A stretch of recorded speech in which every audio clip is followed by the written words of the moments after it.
Hey, what's going on, everybody? You're listening to SANE Show, the show about nothing and everything. I'm your host, Cliff, and today I have another special guest joining us. I have friend and production manager, tour manager, stage manager, Set Carpenter. He's worked with the likes of the Glitch Mob, Mumford Sons, Demi Lovato, the Backstreet Boys, and many others. Minh Nguyen, how are you doing, Minh? Hey man, hey Cliff, man, happy to be a part of this, man. Thank you for having me, sir. Really appreciate it. Yeah, I'm excited to have you on. I've been looking forward to this as well. So thank you for taking time out of your schedule to come on the SANE Show today. Thank you for having me, man. I'm happy to be here. This is fun. Always.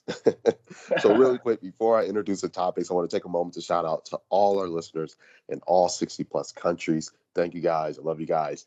Thank you for continuing to like, share, subscribe, and spread the word about SANE Show. And if you're listening, be sure to press the subscribe button on Apple, Spotify, iHeartRadio, wherever you're listening, Stitcher, on the 12 different platforms. And if you're not following us already, be sure to check us out on Instagram and Twitter at SANE_show. That's SANE, SANE_show on Instagram and Twitter.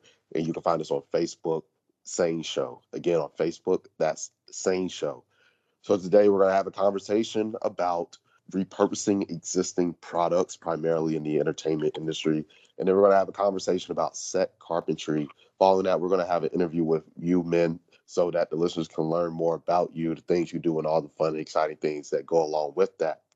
So let's Awesome, go ahead and awesome. hop right into it with our first topic, repurposing existing products. So I was really intrigued by the conversation we had before you came on the show and just learning about some of the things that you had your hands in. One of them specifically being in the crowd noise technology, which I would love for you to talk to the listeners about and educate them on, what's been going on with that. And, also just some of the other things that have been going on in the industry and just seeing how, people have been able to take and innovate upon what's already out there and just be able to make something of it while in the midst of the pandemic and still be able to give fans that experience that they've been having, again, just making up because things have changed with the entertainment space, especially live entertainment, or any kind of event like sporting events that we see on TV, basketball, football, where there's live crowds, and just seeing how people have been able to compensate for that, even during the pandemic and fans not being able to be in a physical space. So I'm just going to turn it over to you to let you tell the listeners about this whole thing with the crowd noise technology and how you guys have been able to take and innovate and do something different in the midst of a pandemic. Yeah, man, it's pretty amazing stuff what the pandemic has done to the entertainment business, especially in live touring and live show, section of that business. I myself, like many of my colleagues, have been out of work since March of 2020. No live shows. They're just starting to come back now. So one of the things that I was able to pivot to, I had the opportunity through a mutual friend of mine who is the Ableton guy for this company based in LA called Sonofans. It's one word, but it means so no fans at the game. And so that's the name of the company, Sonofans. And the gentleman that started it, Fred Vogler, who is the lead house audio engineer at the Hollywood Bowl and at the Disney Theater in LA. He's been doing that gig at those two places for many, many years now. And his sole duty is that anything that comes to both of those venues, whether it be a rock and roll show to the LA Symphony, to any kind of shows that has audio as an aspect of the show, which most shows do, he has his hands on it. That's his system. He knows it like the back of his hand. And so when COVID hit, he, like me, he is not a touring guy. He's what we call in the business a house guy. I am a touring guy, but we were both in the same boat. No shows were happening. We both were out of work. And the smart man that Fred is, he had all of this back catalog, years and years and years of crowd noise that he recorded on behalf of his good friend, Pete Carroll, who at the time was the head coach of USC. And so he would have Fred come out to the Saturday football games and he would record the audience. And then what he did once he had those recordings, he would come back on practice day, set up an array of speakers around the stadium, and then he would start playing crowd noise at the same level that the players would hear on the field. And so Pete Carroll would run his team through these drills, through real game situations, and have them practice their communications, hand signals, verbal signals, while there's 90, however many. I think that place hosts almost 100,000 people. I'm not exactly sure, but so the players could get used to practicing and playing under this din of loud people screaming all the time throughout the whole span of the game. And so Fred was like, man, I have all this back catalog of all these crowd noise. And so he proceeded to form this company to provide this service, because he knew that there would be no live crowds at any sporting events. And he did a pitch to the LA Dodgers. He did a pitch to Fox Sports and even to MLB, Major League Baseball in general. And so if you were watching anything on Fox Sports and it had to do with MLB, NFL, MLS soccer, and boxing, there were a bunch of guys sitting at a studio at Fox Sports on the Fox lot in LA, and they were overlaying the raw feed that they were getting in from the broadcast truck for every game. And there would be a bunch of guys overlaying it with fake crowd noise, and it was getting mixed as it was happening, and then it would get sent out to broadcast. So the person sitting at home watching NFL football in the fall of 2020, when there was nobody in the stands, but you heard the game on TV like it was a stadium full of people, which I think is a great, great thing that he did.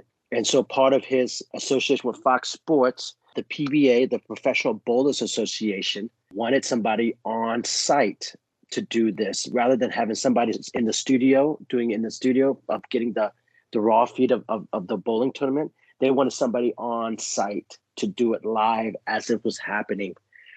And so I got the opportunity from last year, like September through May of this year. I was traveling like pretty much every other weekend, depending on the schedule, to a bowling alley in somewhere in the US. And I would just set up this rig and I would run fake crowd noise that was appropriate for bowling. They sent us some samples of what a crowd would sound like at a bowling tournament, like a professional bowling tournament. And James, the Ableton guy, he would build these sessions on Ableton. And I'm not sure if you know what Ableton is, but Ableton is a music software, editing software, playback software that you can do infinite things with this music playback software. And so we just build these sessions in Ableton instead of being instruments, drums, guitar. It's just various layers and layers of crowd noise, of boos and ahs and ohs and claps and cheers. And then I would just watch the bowling live, and I would appropriately, press the right button, twist the right knob to get the appropriate crowd reaction to what was happening on the bowling lanes. So I was essentially DJing crowd noise to bowling. Man, it was really a fun job, and I really enjoyed it. It was something I've never done before. Who would have thought that this would be a job opportunity for someone? Crazy things have come out of COVID. You know what I'm saying, Cliff? Yeah. And that's the beautiful thing about it. It's sometimes it takes for the worst of things to happen for some of the greatest ideas to come about. Absolutely. Some of the things that come to mind for me are like the versus battles, that happened on Instagram, and you see what came of that, and people got excited to see some of their favorite musicians and producers go head to head and battle it out. So, and just finding new ways to get the people engaged, right? 'Cause that's what it's all about. Somebody told me a long time ago, especially when we talk about entertainment, it's all about the experience. how can we provide an experience for our, whether it be the viewers or the listeners or who, the live audience? How can we still provide that experience? And that's what the people who came out on top did. They found a way to still provide that experience that people who love sports, who love entertainment, know and love. Yeah, for sure. And Fred, the company owner of Sono Fans, he's not stopping. Even though shows are coming back and he's actually getting busy again at the Hollywood Bowl, he's not stopping. He's putting his foot on the gas when it comes to this company. He's trying to diversify, and now that he knows that in the fall there would be crowds again at football stadiums, so he's come up with a way to enhance the crowd that is at the stadium by he's going to be setting up an array of microphones throughout the stadium, and he's going to start mixing it live as it's happening and then sending it to the broadcast. The audio that he's supplementing is not so instead of taking crowd noise, fake crowd noise that's recorded to supplement the crowd noise that's there, he's going to take the actual crowd noise that's happening as it's happening in game time, real game time, and using that to enhance what we hear on the television when we're at home watching it, which I think is genius. And I'm actually flying out on this weekend. I'm going to be flying down to Miami to do the same gig that I did for the PBA, but I'm going to do it for the PFL, which is a professional fighting league. And so it's MMA fighting for the PFL, which I believe is the next league down from UFC. Same type of fighting, just a different league. And yeah, I'm flying down to Miami, and it's going to be broadcasted live on ESPN. So I'm going to be there doing my little crowd noise gig for that this coming weekend. So I'm looking forward to that. I'm very excited about it. I'm kind of nervous because I don't know what to expect. Never have done an MMA fighting gig before, but here we are, still pivoting on COVID. You know what I'm saying? Yeah, I'm excited for you. Thank you. Yeah, it's going to be cool. I'm excited.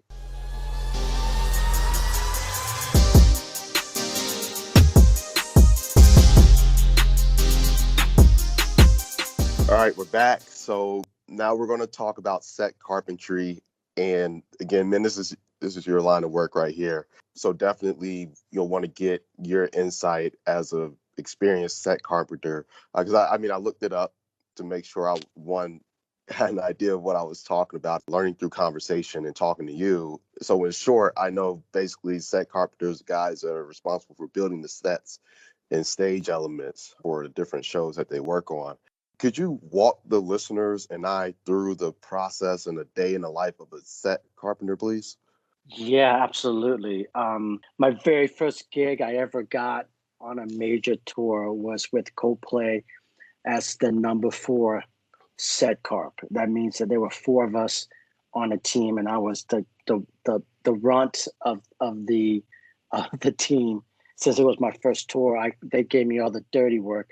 But essentially, a set carpenter is when you go to a show and you see a massive stage in that arena, in that stadium, someone is putting that together. And for the majority, you have this 60 by 40 stage, 60 feet wide by 40 feet deep.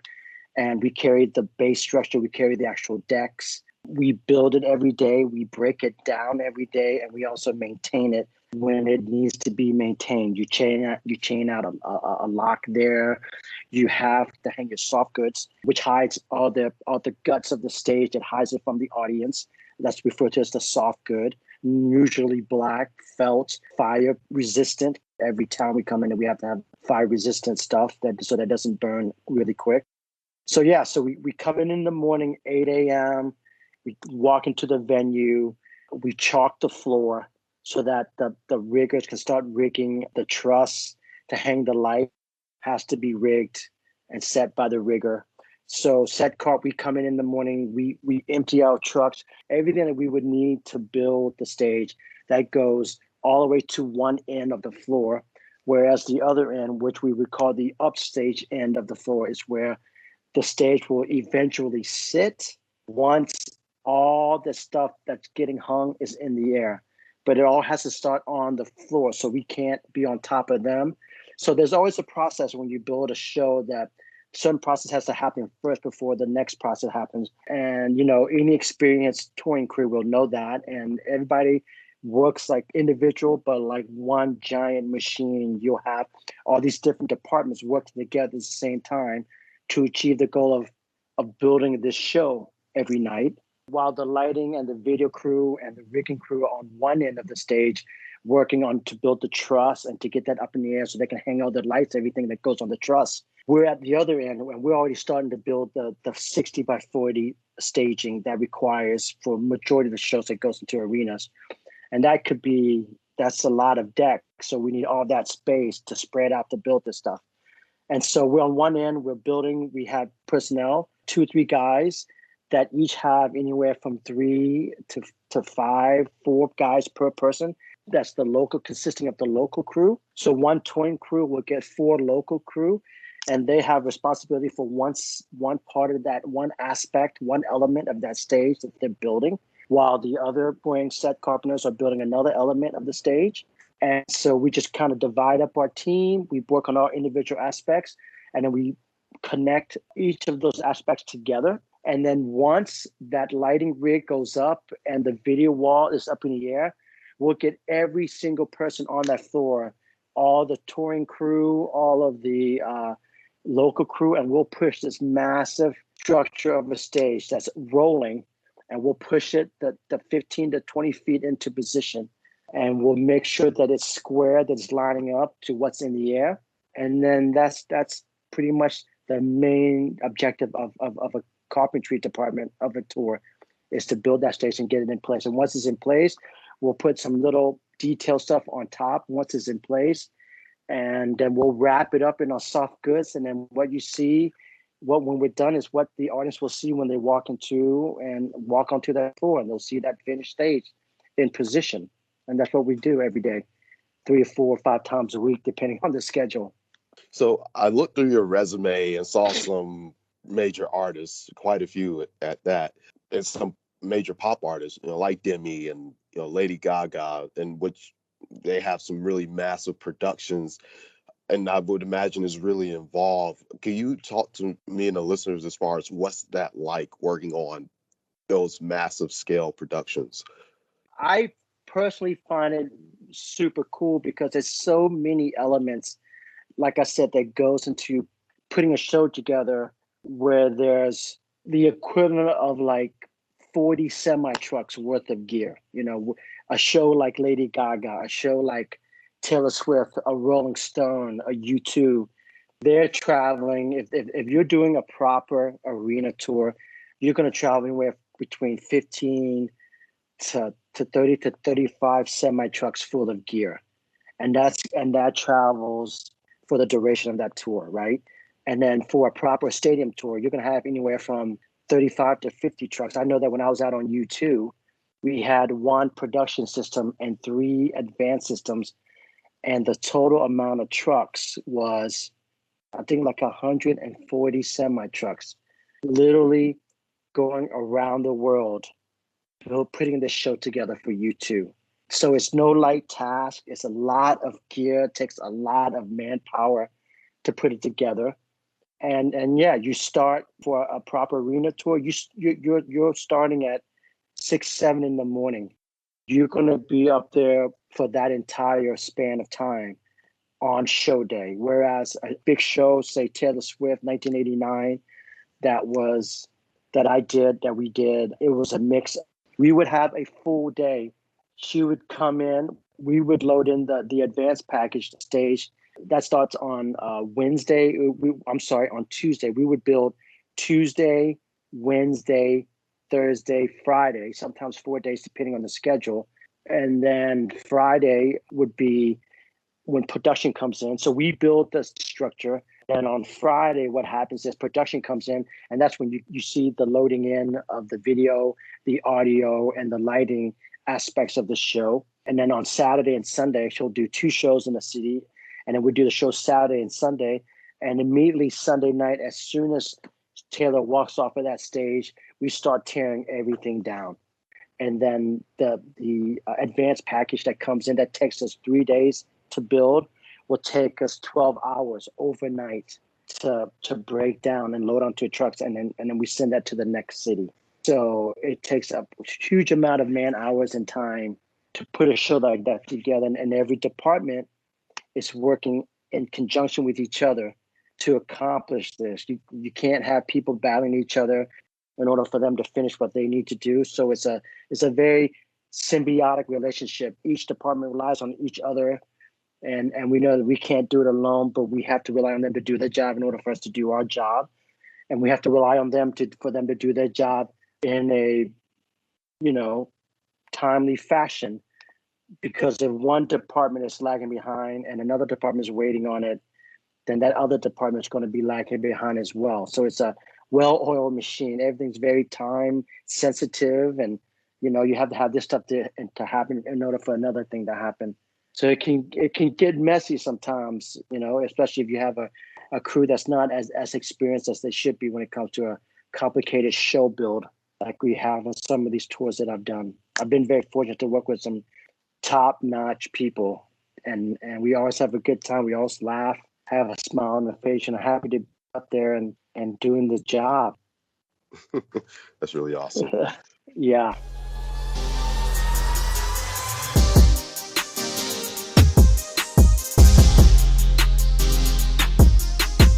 All right, now for the interview. So now, Minh, I'm going to go ahead and ask you some questions so that the listeners and I can learn more about you and the things that you do. So I'm going to go ahead and fire off with this first question. Your college degree was in literature. Has there ever been a moment in your work where something you learned in that program somehow became relevant to one of your jobs? Yeah. So I graduated with a degree in English literature with a concentration in Asian American literature. Obviously, I never went to teach it. I never really did anything with what I majored. But it did help me through the process of doing those studies and then once I got to start to doing my production work, my production managing and my tour managing on certain little bits here and there, there's always a technical writer or a hospitality writer.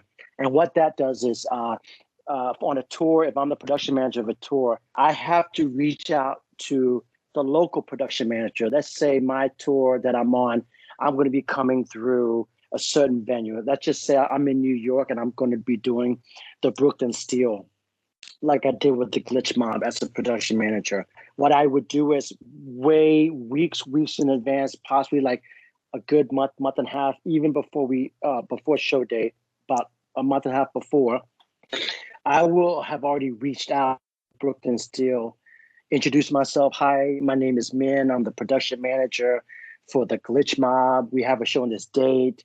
I just want to get the advance starting. And part of getting that advance starting is you have to submit to them our rider, which tells them exactly what we're doing. It tells them how we're getting there, how many trucks I'm bringing, how many tour buses I'm bringing, how big my crew is. I give them drawings and renderings of the show that we're doing. This is how many lights are going to be up in the air. This is what audio package I'm bringing. So they know. I give them this technical rider, and it tells them everything that I need from them in order to do this show properly, what my power requirements are, what my spacing requirements are, how big is your stage, because I'm bringing in 3 set risers of gear that each member of the band is going to be standing on.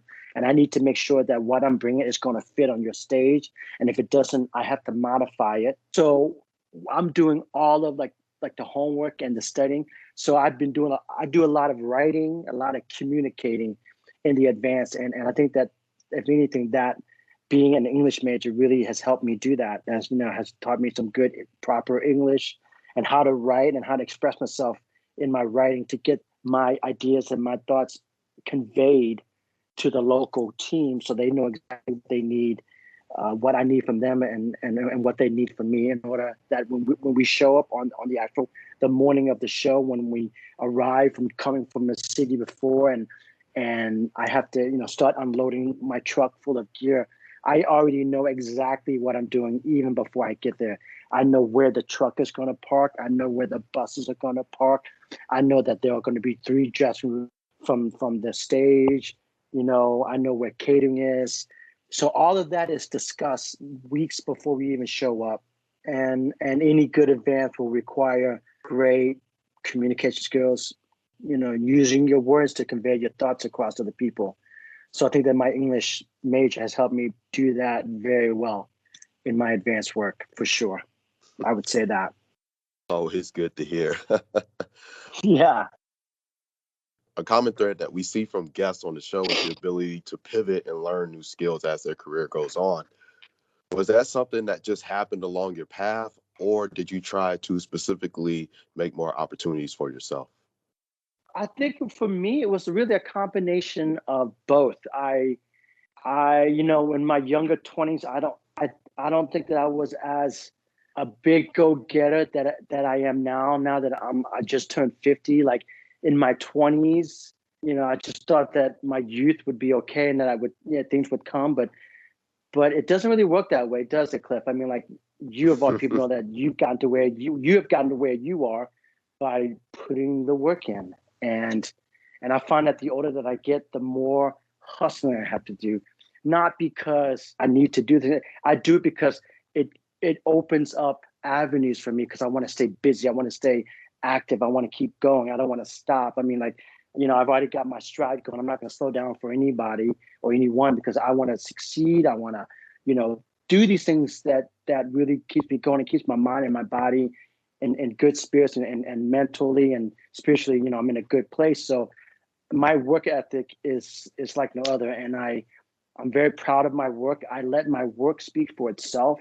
And so to answer your question, it was a little bit of both. I felt that, in order that I was so stagnant in my 20s. I was in such a dead end job that I said, man, I can't just do this for the rest of my life. I have to find something. So it was a combination of me desiring a change in my own life, and also for me to create other avenues of work and create avenues so I can make money and better myself and my family at the time. At the time I was married, living paycheck to paycheck. I owned a house.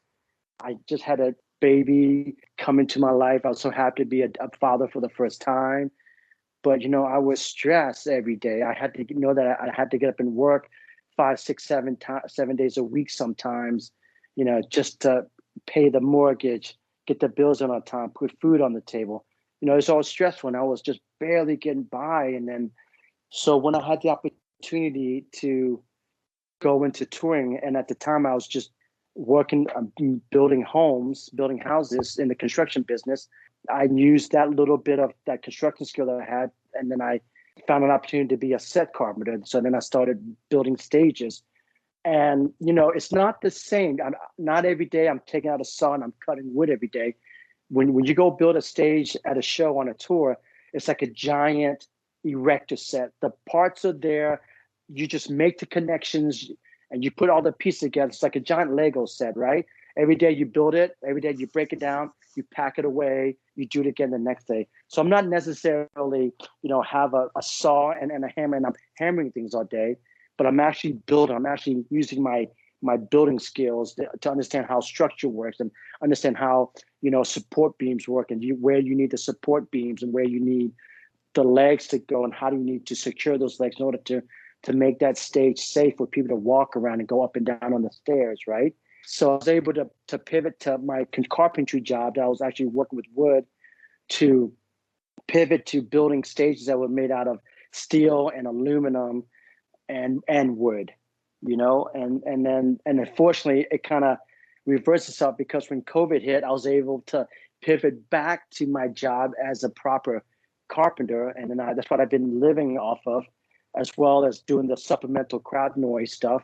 I was building houses. I was building cabinets. I was in the shop and working with plywood and lumber and cutting and making my miter cuts, gluing things together to make a box, to hang a cabinet, So I was able to pivot like that and been very fortunate that it's made me, be able to live through and not be so, that I see a lot of my colleagues where I was very fortunate that I had that old skill of carpentry work to fall back on during COVID, when COVID hit back in March of 2020. Yeah, that's always good. My next question, When looking at the timeline of your career, you have a lot of events that seem to overlap, and you've discussed how busy your workload could be. Is it hard to schedule out all of that work and a personal life? Was scheduling something that you had to learn how to do? Yeah. I mean, when I first started doing it, I knew that I would be on the road for weeks at a time. I knew that. And, my boy, when I left to do that, my son was just 5 or 6 years old. So that was really hard on me. That part was super hard to try to communicate with him every day and being gone for weeks at a time. So it is hard when you're in the touring work, the live show business, and you're especially on a day-to-day basis out there building these shows for these artists on a daily basis. You're not at home. You're sleeping in a hotel bed every other day. You're sleeping in your bunk on your bus every day, and you're not. It's hard to hold down relationships. You have a girl. I've seen many numerous friends of mine who have lost wives and girlfriends, or vice versa, husbands and boyfriends, because they're always gone. It can be difficult. It can be sometimes kind of lonely, even though you're working every night and you're standing in a room with 25,000 people having a blast and yelling and screaming and singing along. And, you're knowing that you're going to be gone in a few hours and on to the next city doing it all over again. So it can be hard on some people. I have a lot of people that ask me, man, I'm so jealous of you. You get to work for these cool bands and you get to travel the world. And I was like, yeah, that sounds cool. And it does sound great, but it's not for everyone. People say, hey, can I do it? I was like, well, can you be gone for 3 months at a time and not be able to see your significant other? And they have to think about it. It's like, oh, yeah, I guess you're right. I was like, you have to think about those things. You have to be that, you're away from your family and for long periods of time. I think the longest I was gone in one tour was I was gone for almost a year. We would have a week break here and there, but for the most part, I was gone for fully 1 year. I lived out of my suitcase for one full year, and living in hotel rooms. So it can be daunting. It can be a very lonely lifestyle if you're always constantly gone. You're in a new city. You know what I'm saying? And fortunately for me, my work, I really loved my work, and it kept me focused. And because you are working 18-hour days, 8 in the morning to midnight, 1 a.m., 2 a.m. So it can be daunting. It can be a pretty lonely lifestyle. So, but you have to approach it with the proper attitude. But I've been very fortunate. I really have thrived on it. I love the traveling. I love the work. I love the people that I meet on the road. I find it very comforting, in my older age now. But it can be hard if you're married with kids and the kids are young, for sure. That is definitely an issue for a lot of people when they're in the touring work as a crew for a touring show, for sure, Cliff. Yeah, thank you for sharing that. My last question to you, this is one for fun. You have spent some time working in the kitchen. What is your favorite thing to cook? Wow, man, that's a great question. So yeah, so in my 20s, as I told you before, I used to cook for this really great chef. I was a sous chef probably for about, shoot, man, over 10 years, 10, 12 years. And at the time when I was in my 20s and I just had gotten married and had a kid and just bought my first house, I was working two jobs. I was doing the carpentry construction job during the day, and then I would go and cook at night. And I really did enjoy cooking. I was cooking at a high level. Man, what do I like to cook at home, man? I love grilling. My favorite dish will probably be Vietnamese. I was born in Vietnam, so I like to cook my mama's recipe, man. The Vietnamese pho, the noodles. You can't beat that. Uh, It's so good on any day. And yeah, that's good yeah, that's stuff. that's my favorite thing. It's my mama's recipe. I've been making it for years. I've made it so much, buddy, that I don't even. It's ingrained in my head. I don't even need a recipe book. I just know how much to use, when to use it, and yeah, I love it. I just made some this past week, and it was the best batch yet, bro. Now you're gonna have to make me some when I'm in town one of these days. For for sure, man. For sure. You let me know. Yeah, for sure. That's automatic for the people, brother. Awesome, awesome, awesome. Well, Yeah, hey, man, I really enjoyed having you on the show, and I appreciate you sharing all this great insight. I really do. I know the listeners are going to appreciate it as well. So thank you again for taking time out of your schedule to come on SANE Show today. man. Thank you for having me, brother. Looking forward to it. You can have me back anytime, man. Love to do it again. Awesome, awesome. I was going to say the door is always open to you. uh, Appreciate that. and, and listeners, thank you guys again for continuing to listen and continue to like, share, subscribe to SANE Show. And remember, you guys are listening to SANE show about nothing and everything. And again, I'm your host, Cliff. And until next time, we're out.